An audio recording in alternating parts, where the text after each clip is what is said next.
হাতের তালি নন্দলাল বোর দেখেই বোঝা যাচ্ছে আগে কত ভালো বল ধরতো, কত ভালো গোলকি খেলতো, এখন সে প্রতিভা নেই। যাই হোক, চেষ্টা করছে, দেখা যাক কি হয়।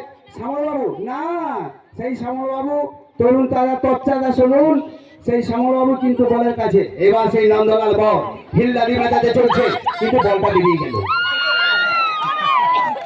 যাই হোক, নন্দবাবু একাই গড়ি একাই বাকি, একটু হাতে তালি হোক। খুব সুন্দর রসবাবু শট, উনি তো মাঠেরই কাছাকাছি বাড়ি, তাই শট সম্পর্কে ওনার অভিজ্ঞতা আছে।